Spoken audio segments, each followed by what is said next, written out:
markii meel aan aado waxaan soo maqlaaye muslimiya gaadii intiis mawla soo uumaya minikaaga joogaane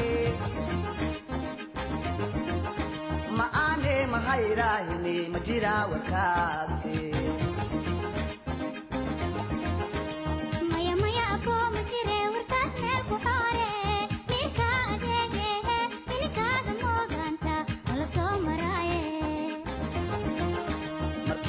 an aado minikeyga waa la iska soo maraamiyaay